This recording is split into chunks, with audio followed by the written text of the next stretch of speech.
Ah. If it's Sunday, it must be England. I don't know where I am. I've just been around the world in 80 minutes. I mean, since I finished the record, I've just done nothing but promotion. No, we did the record and straight made the video. From making the video into Japan, and from Japan to Australia, from Australia to Europe. And I mean, this week, in fact, I was in New York doing an in-store at midnight, because that was the official release date of the album. Right. And so I was signing records at 4 different locations, and I thought, oh, I'll go home tomorrow and I'll be able to take a rest. I'll get home the next day. My wife gives me a sheet of paper and a car comes, and it's like doing a mini tour, like a rehearsal for the tour, you know. Right. Well, tonight we're very pleased to have you down in the Headbangers Ball dungeon. It's good to be here. And we're going to talk a little bit about your album, No More Tears. Now, it is an intensely personal album. No, it turned out that way. But it wasn't. We didn't all sit down and think, "Hey, Ozzy, you've never really written a song about you." It just kind of evolved, if you like. I mean, Lemmy from Motorhead wrote most of the words to "Mama, I'm Coming Home," and like you put the 2 characters to the lyric and the person, and you wouldn't and imagine Lemmy, you know. Writing such great words, like sentimental words. But was it a very emotional experience for you to go back to your childhood and look at all those things that have happened to you in the past and to broach those subjects? I think it's like a cleaning out process, an emotional cleaning out process. But as I say again, it just naturally happened. And the biggest problem, of course, we had was getting a producer that wanted to produce my record, because now they say, yeah, Ozzy, like all they keep at the end of producing your record is the titles of the songs, and they change everything else. You know, they just throw everything out, and you're virtually doing their record. Yeah, because you said in the past that you have been very manipulated, but this time. I mean, it was a total band effort. You know, it was a total collaboration. And I said in the press that this is the last Ozzy Osbourne album, and when I say that it's the last Ozzy Osbourne album, doesn't mean to say that I'm retiring. What that means is I'm not going to go out as a solo act anymore. I would either like to form a band or something, or do something else, you know, because I find it's to be Ozzy Osbourne. I'm like, if my guitar player goes and gets crazy drunk and breaks up a bar, it's Ozzy Osbourne who gets the blame, you know. Right. You know, I'm responsible for the whole thing, and it's sometimes a burden to, you know. I mean, I don't care if he gets drunk and breaks the bar. I'll probably be with him anyway, you know. I mean, what did you find so stimulating about writing with Lemmy? To be honest with you, I was shocked.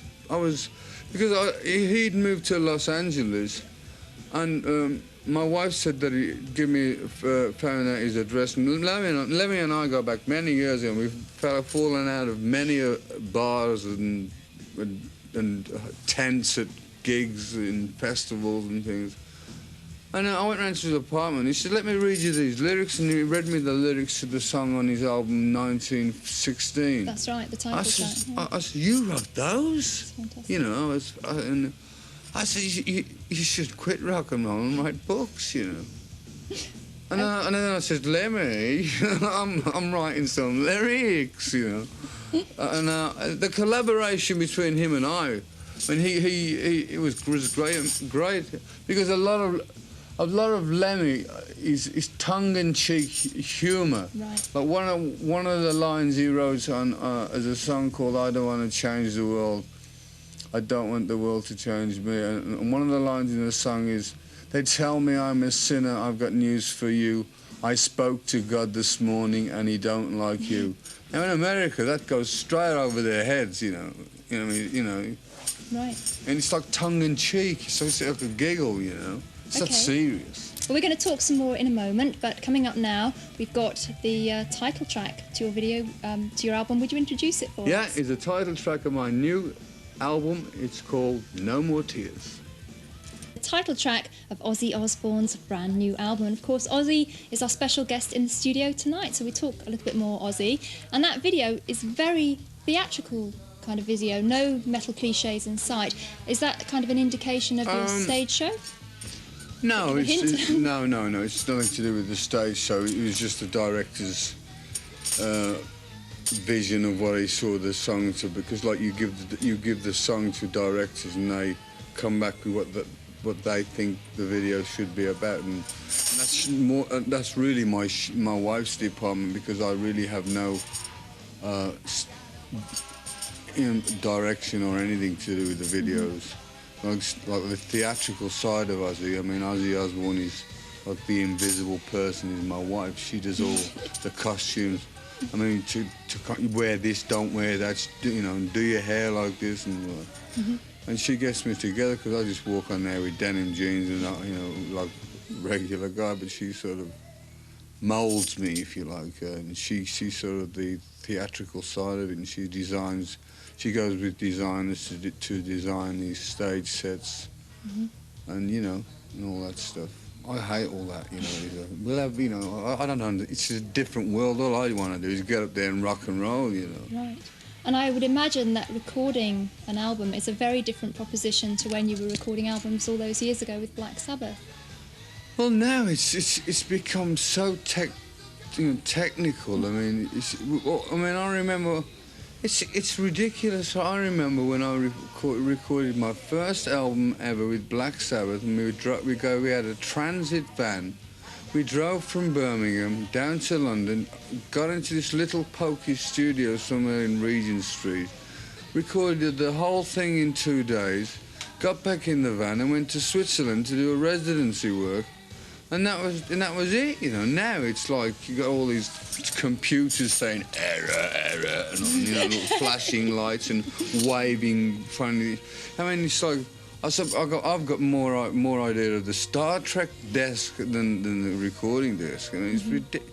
I mean, there's things you can do now in the studio which are astounding, and it's getting and to keep up with today's standard. I mean, I don't particularly like it, because it's kind of fakey for me, but you have to use it to some of it to keep up with today's standard, And you were talking a little while ago about the pressure of being Ozzy Osbourne. Do you ever feel that your image restricts your kind of creativity? Well, if you notice on this album cover, I mean, the reason why I called it No More Tears is, all the other albums have been like Speak of the Devil, No Rest for the Wicked, and it's Bark at the Moon. It was everybody thinks more people know of Ozzy Osbourne than of my work, So they always look at the cover, and I'm standing there with the fangs, And I thought, well, underneath all this pile of controversy is a singer-songwriter, right? And so they go, we don't want that music. My son listening to that music, and so I just said I want to do a nice album, a sleeve. And a simple title, not and everybody's been going on about this autobiographical thing, and it really wasn't planned that way. Okay. I mean, and it wasn't nothing but a lot of fun to make, and I'm glad I made it, and I'm really proud of it. Great. Okay, well, we're going to talk some more after this next video. And coming up now, we have the brand new track from Armoured Saint. It's from their latest album, and it's called Last Train Home.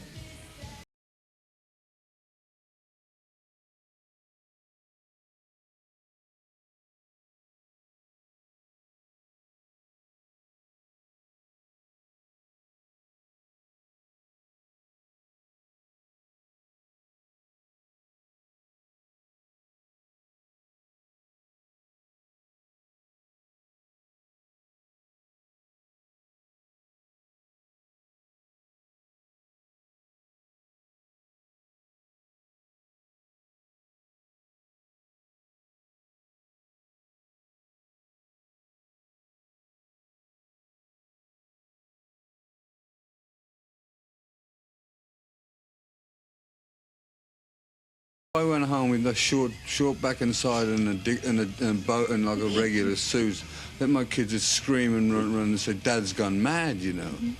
You know, I mean, they're used to, they're used to saying that, I'm dad to them, you know. They go, "Oh, don't," you know. It doesn't have any effect. But the kids at school, like, "Your dad's mad," you know. But did having a family and having children change your perspective? No, on well, life I was married to another woman before Sharon, and I had children before with my ex-wife, and so it's not a new experience. I mean, it's just, other people go to the office, I make records and go on stage and perform. You know, it's a job. It's what I do for a living. Right. And I feel very fortunate at the age of 42 to still have a following, you know. Right. I mean, they tell me I'm getting a Lifetime Achievement Award. What do you mean? I'm still alive at 42. Is that what it means? Right. And you take your little boy up on stage with you it's sometimes, great, yeah. And your little girl is in the End of the No More Tears video as well. Would you actively encourage your children to kind of follow your if lifestyle? they wanted to, I'm not one of these people who say, go to this theatrical school and learn how to act and all this. My Kelly, the one who's on the video, she said to me, "Daddy, I'd like to learn to play the violin." Now, when you come back from America and you got jet lag and you're lying in bed and shit, you have not yet seen this little tiny violin yet, and you hear a child of 6 scraping this thing by your ear, and all you want to do is have a blood transfusion and die. You know, it doesn't sound too good, you know. I can imagine. So it's like I have two sides, you know. I mean, my babies are what it's all about for me, you know. I mean, do you regard your band as a different kind of family? I spend more time with my band than I do with my family, because when I'm out on the road, we live together, you know. We it's like we just, it's like gypsies. It's like the Ozzy you see performing and the Ozzy you're speaking to now is two totally separate things. It's like a split personality. Absolutely, Same as and he thinks so too. Okay, well, it's way a little bit in terms of attitude. Well, not as far as I'm concerned. I'm still as real as ever. I use a few emulators, but I don't. But the thing is, I do sing when I'm up there, whether it's good or whether it's bad. I'm not like Willy Manilli or whatever they call it. I don't lip sync. But do you think the business side has maybe become too important? It is. It's more of a business now than it ever was. I mean, there's so many bands. I mean, everybody wants to become a rock and roll star. You know. And there's so much competition out there. But I just plod along, you know. Right. Like, you know, I've been doing it 23 years now, and I've loved every minute of it. You know, I've had a blast. Right. Now, I'm sorry to have to ask you this next question, but I know if I don't, there's going to be hundreds of people out there in Europe saying, "Why didn't Vanessa ask the question? Will you ever rejoin Black Sabbath?" Absolutely. Well, at this point, no. But you never know what may happen.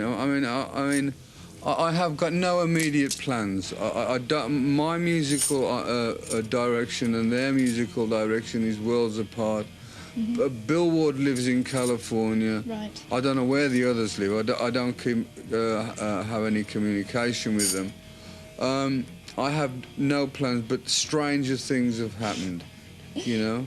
And very quickly, when can we expect to see you on tour in Europe? Either next year or the year after, because I start my tour in October, and then I'm on the road for as long as it takes. And I want to play Europe, because I played Europe on the last tour, and I got a great reception. So I will definitely be playing Europe. Great.